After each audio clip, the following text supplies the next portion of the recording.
Good morning, listeners. This is Jim the Keys Bartender coming to from a more moderately temperatured Key Largo, Florida Keys. I'm not going to talk about it because right now the Northeast is under winter storm warning, blizzard warning, depending on where you are. I'm not going to go over the news. You know that. You do know. When you wake up, I imagine that it's snowing, unless you live in an interior apartment with no windows, which probably you really wouldn't want to look at right now, I guess. But it is, it does bring back memories of that. And I noticed the terminology is different for blizzards and things like that. They used to say things like, just blizzard, storm, and this. Now it's bomb cyclone. I recall it was 30-something years ago. It was on a local, be like 35 years ago, 33 years ago, 30, something around then. A news reporter in Philadelphia. In Philadelphia rarely gets big snowstorms, not as much as you do in the Midwest or the Northwest, but when they do, they're pretty big. But every so often, like one winter, you may just get like a couple inches, no big snowstorms. They're just waiting for that 12, 14, 15 inches of snow. And this reporter, and I remember his name, Andrew Glassman, it was a storm coming, and as a snowstorm was approaching. And as it was approaching, it started dwindling. The chances of accumulations or decent accumulation kept on dwindling. And this guy was out on the street. Like they put reporters in whenever there's a storm. It seems like the worse the storm, they want to put them, with the Weather Channel puts them right in the center of it, to chain them to a stop sign or something like that. But this guy's on the street. It just started snowing. It doesn't look like it's going to get to be more than an inch of snow. And he gets down. Andrew Glassman was his name. And he goes down to the ground and he starts sweeping up some snow, trying to get a handful. And he goes, there's not a lot of snow right here, but this little amount can make the roadways very slippery. No shit. Well, water can too, but ice does that. But yeah, he said it, and it wasn't really particularly windy or anything. There was a light snow going on. It sounded like the people did today. And now, juxtaposed to today, I'm watching a reporter in Boston. Guy comes up, and they said, "You're live," and he's pointing down the street, and you hear blah blah blah blah blah. Blah, blah, blah, blah, pointing, and he goes on for 2, maybe 3 minutes, and he's holding a microphone. He has a scarf on his face. You can see his eyes, but I guess they think they can hear him, but the wind must have picked up and stuff, and it was just mumbling. Finally he says, "Oh, we're going to have some audio issues." No, you weren't having an audio issue. It was very loud. There was a blizzard going on. There was high wind and snow hitting the microphone, and there was no problem with the audio. The problem was he didn't have it close enough. Didn't have it. You should have had that mic right up on his face.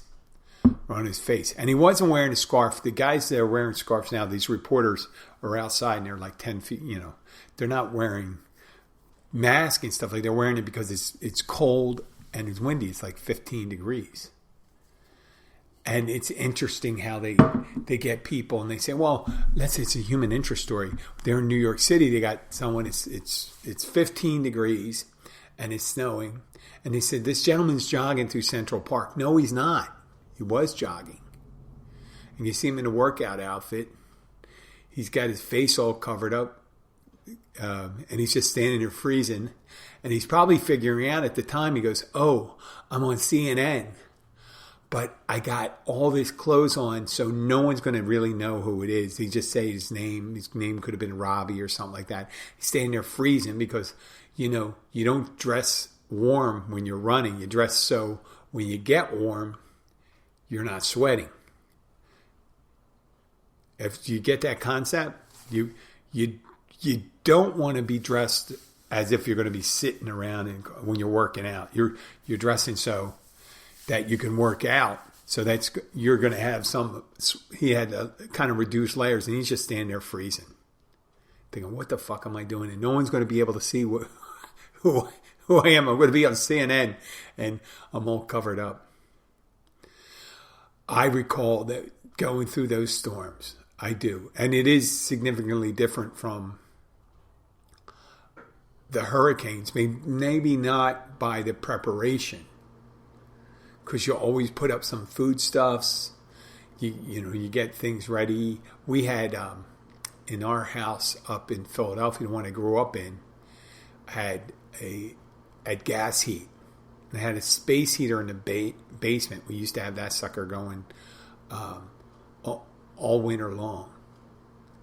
And then we had gas heat through the rest of the house. And the reason we didn't have, we had the space heater in I guess the basement got particularly cold. And you could just crank that up and it would get nice and toasty in there. And it kind of heat the rest of the house too. So you get these blizzards and you talk about, I remember the first one we had maybe, I was in, before I went to college and during college, a little over a foot. The first time I experienced over a foot of snow. Maybe like 18 inches of snow was when I was in college, and it hit on the weekend. And in college, luckily my father lived with my grandmother, so I didn't have to worry about, I was in the same city where I went to college, but I lived on campus. And normally I went home on those weekends, but I didn't go home on the weekend. They canceled classes on 10 o'clock in the morning on Friday, and we ended up, some friends, we ended up going to a neighborhood about 5 miles away in order to get pizza supplies for his fraternity's party. And we were picking up like 50 pounds of dough and sauce and cheese and stuff like that.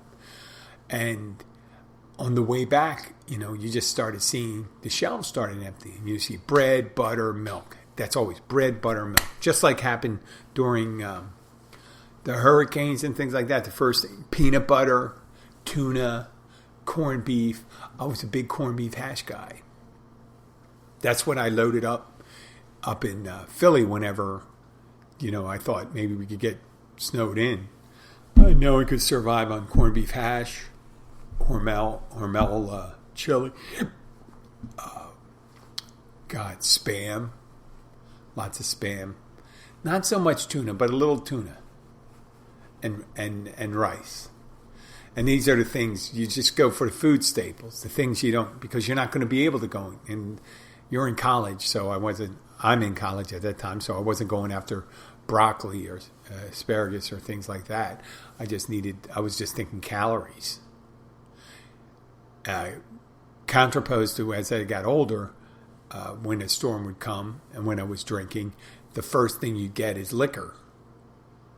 First thing you get was liquor. And I guess I wasn't in the depths of alcoholism at the time, because in college, that wasn't my first thing I thought about. When I was 20 years old, I was thinking about having food. Nowadays, I'm back to thinking about food if a storm's coming up or some kind of shortage is showing up. But you'd hear these first storms come up, and then all of a sudden we had a couple over the years. I don't remember any big snowstorms as a child, but when I was in high school and all through and through college and the later years, I remember those blizzards. And you'd get all stocked up and make sure they, if I was up near my grandmother's house, I would get milk, bread, all the things they needed and things like that. And when I was dating somebody, one time I'm dating this girl, she lived about 5 miles away. And I guess it was 1991, 92, something like that, 93 maybe. It was almost 3 feet of snow, Philadelphia, and it was starting. And in the beginning, they said it's going to be a big snowstorm. It's going to be a foot, and they said it's going to be more than a foot. It could be more than 2 feet. Blah, blah. So it was just getting worse and worse, and eventually they stopped talking about how deep it was going to get. So that's when people aren't scrambling, getting stuff. So I had my grandmother on one side, my girlfriend on the other. So I'm getting the stuff ready for my grandmother.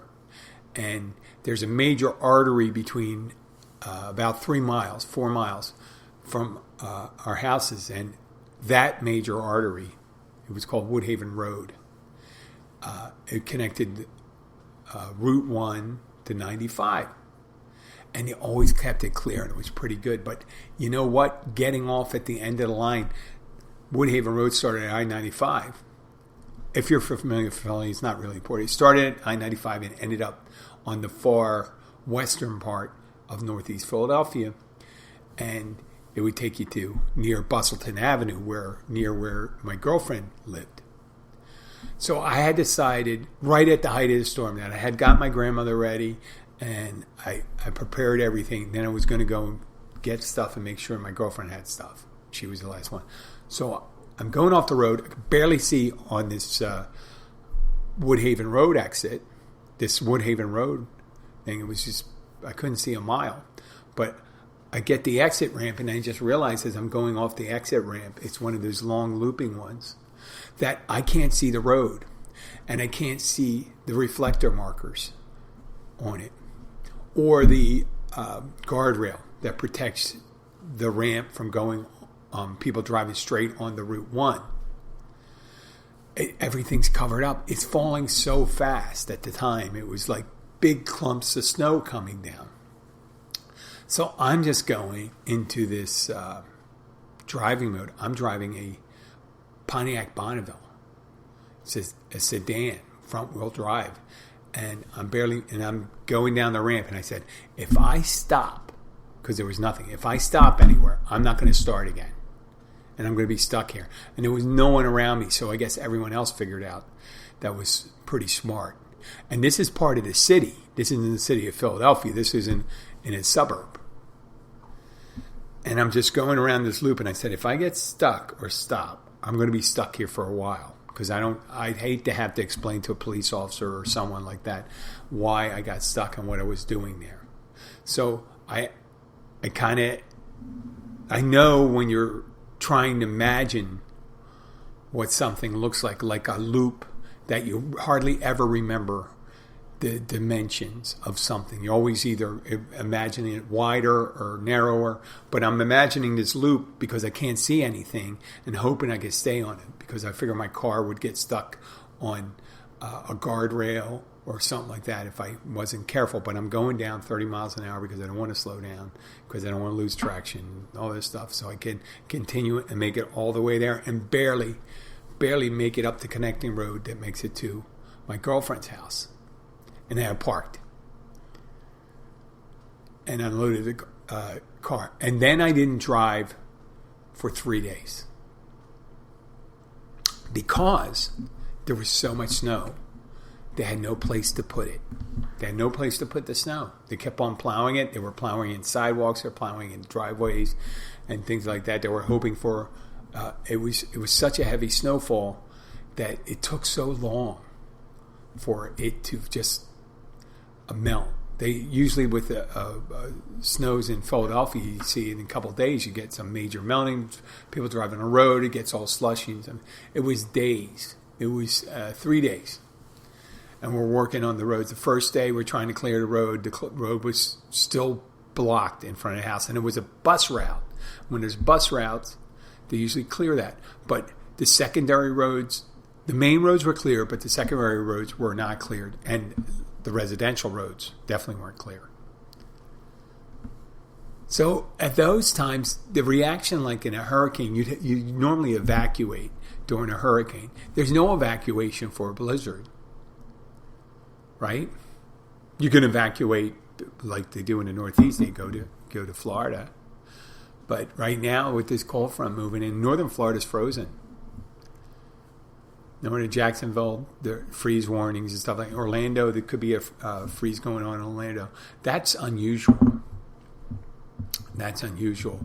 But there's no evacuating for, you sit tight for a blizzard.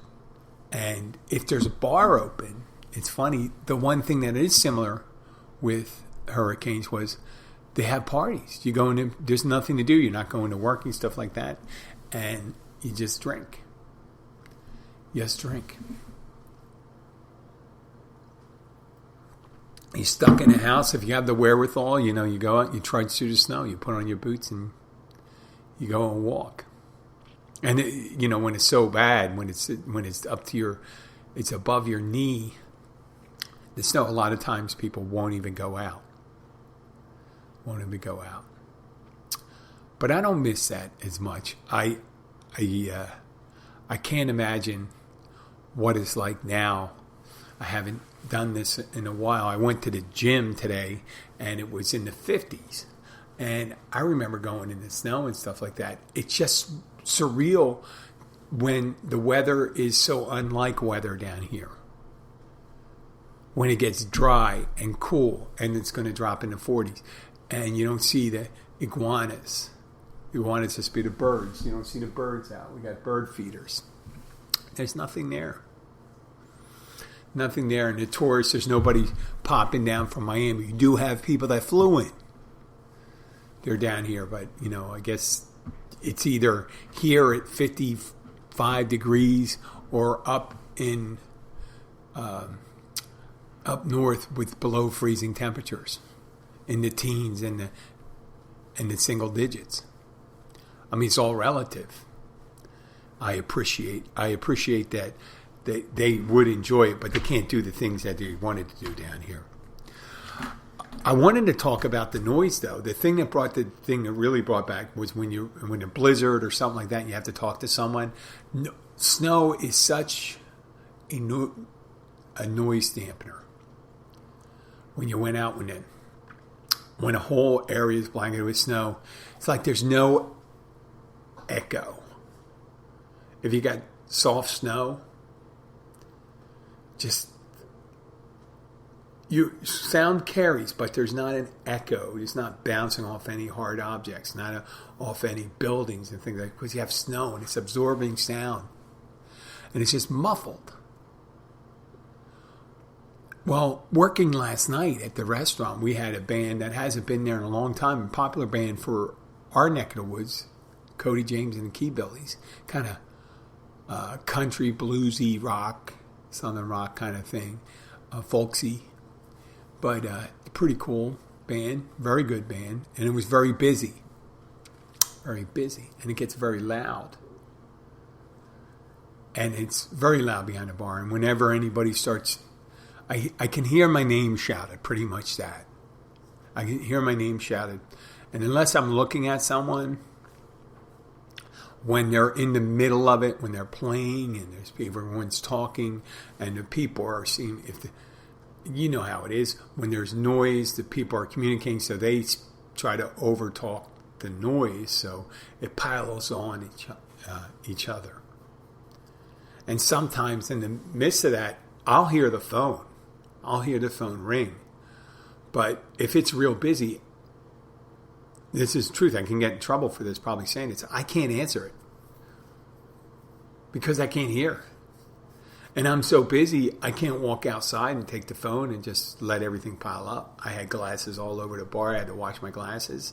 I didn't have any clean glasses. So I wash them, put them in the cooler, put them so I have glasses to make drinks. And then I'm making drinks. I'm taking orders. The bar's full. I'm not complaining.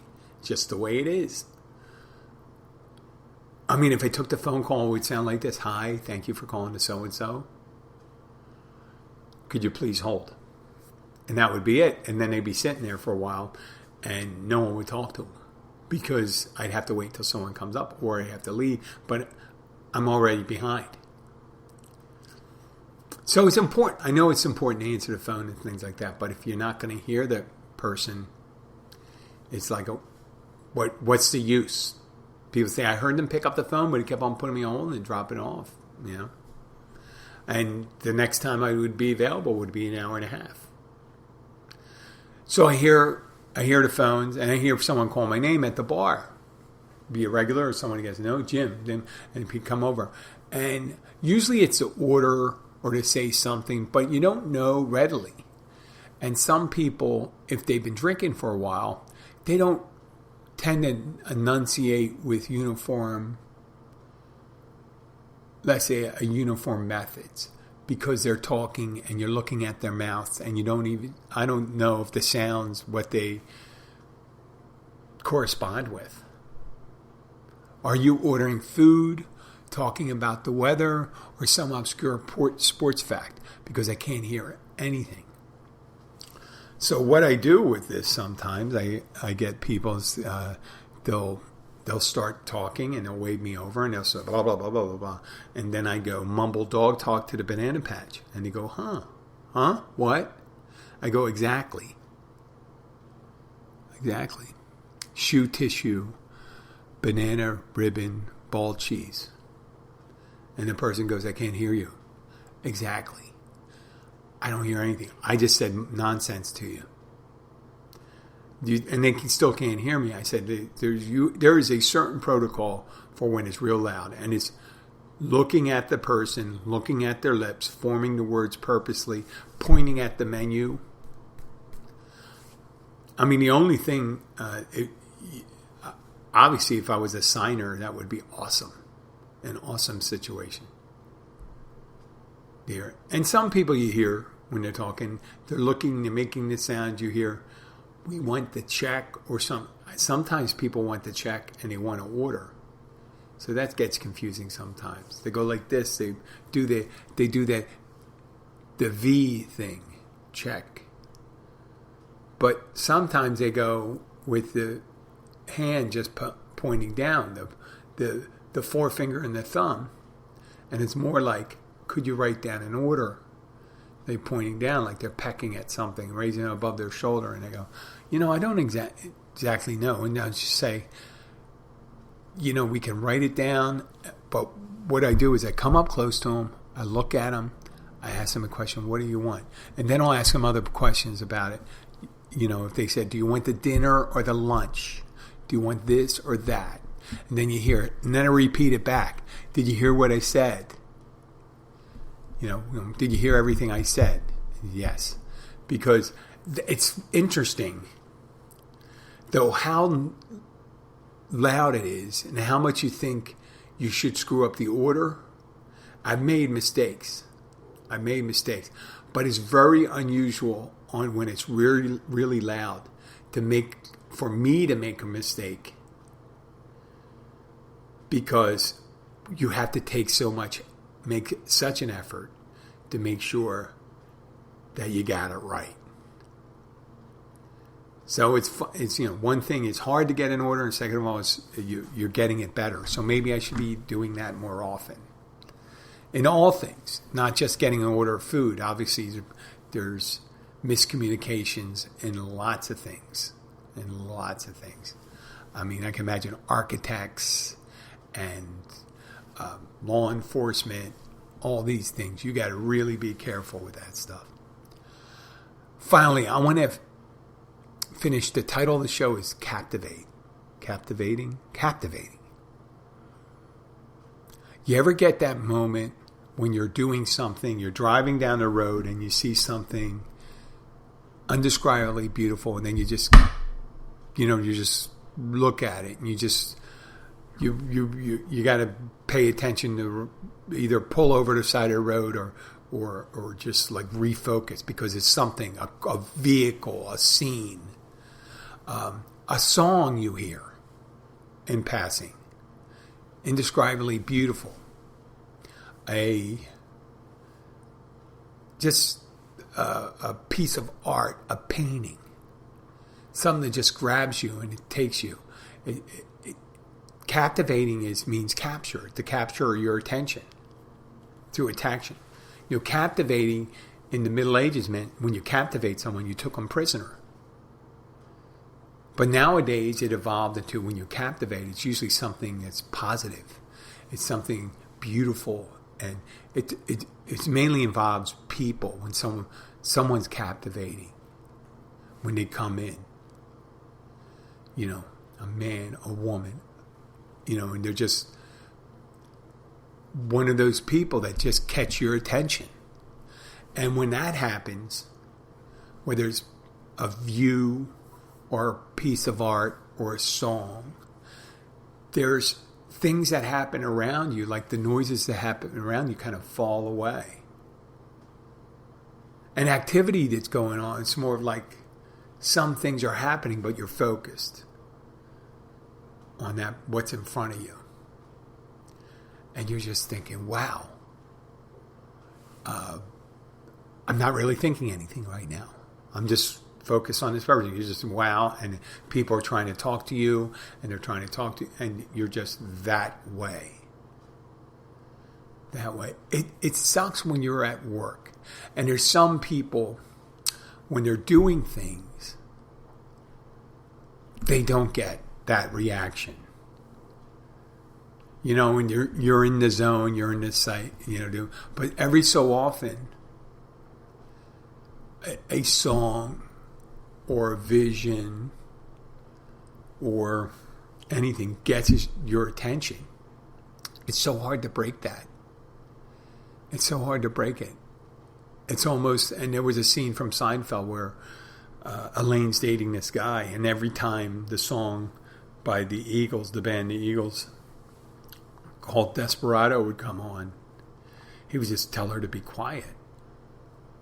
Because every time it came on, he became captivated. And we just sit, and it was his thing. And we just look off in the distance, and he wasn't there anymore. He wasn't in the presence. So you're thinking, imagine that when you're very busy and all of a sudden you got your attention grabbed away from you. Stolen from you. That could be like a trick play in football, isn't it? They're trying to catch your attention. Or a feint when you're boxing, when you come up with, let's say, the left, and you look like you're going to lay with the left, and you pop them with the right. You're focusing that attention, and it's what people are trying to do when they're on screen, or when they're singing, or when they're acting, or teaching. They're trying to take your attention captive. They're trying, and when you're working, some people are desperate to get your attention. And all they want is your attention, and all they want to do is see it. Even though you have a million things going on, they don't care. I need to talk to you right now. You're the only one that can solve this problem. And this problem is I need to order a Philly cheesesteak. I'll go, okay. And that was desperate. But it's interesting. And I still fall victim to it. I still fall victim to being captivated. And people that don't, if you don't experience that, that's a shame. There's really no feeling like in the world to be like just utterly focused on something for a moment. And all your worries, all your cares, what you view about yourself, what you view about the world, what you think about God goes away. And you're just focused on the one particular thing. It could be a screensaver on your laptop. Or it could be some charming person that walks in. They just get you. Well, listen, I'd like to thank everyone for listening. This is a shorter episode today. It was a live episode. I'm hoping that, I hope Boston. I'm looking at, I have the sound turned off and I'm watching the news here. And they said wind gusts to 70 miles per hour, snowfall exceeding 2 feet. They say like 3 feet in Boston. Holy shit. I've heard those stories and stuff like that, and it's got to suck. And those poor people that I just can't imagine. Someone's on vacation right now, right? And they have the car probably parked in long-term parking. And if it's uncovered, they're going to come back. And if they're coming back tomorrow or the day after, I have a feeling you may have a hard time finding your vehicle. And that's got to really suck. That's got to really suck. I've lost my vehicle before, but that's mainly because I got drunk and forgot where I parked it. But when you put all this camouflage, there you got the crazy guy, this Palos Sandoval. The guy that was in there, they're talking to him again. I imagine they can't hear him either. There's just wind blowing and shit like that. And the guy's got a onesie, not a onesie on, but he has a snow pants, a jacket, a hat, mittens. Gosh. I couldn't scare up this stuff if I had to down here. I did. There are people down here that once it gets to 50, they got gloves on. They got gloves on. Just a different way to have people down with 17 degrees. So it's about 40 degrees cooler. 40 degrees cooler and maybe 38 degrees cooler. No, wait, 40? Yeah, maybe 55. Well, thank you for listening. This is Jim the Keys Bartender. Stay warm, stay cool. Don't start shoveling till you... I used to shovel before it finished snowing. I don't know why I did that, but I just did that. I figure it would be easier later. You know, when it snowed for like 24 hours, I'm thinking, I'm shoveling some of this fucking snow. You know, if it's dry and it's blowing, it sometimes isn't worth it because you get everything shoveled and it just gets filled up again. Well, that's it. Thank you very much. Have a great day. I send best wishes out to my friend up in Erie, Pennsylvania, Desiree. Glad to hear you're doing well. And we miss you guys. Hope you and Jen are having a good time. And Brian, wish the best for Brian. My new friend Diana, I'd like to say hi, and John, and all the people visiting us and not visiting us. I'm thinking about you in the storm, and hope you do well. Talk to you later. Bye.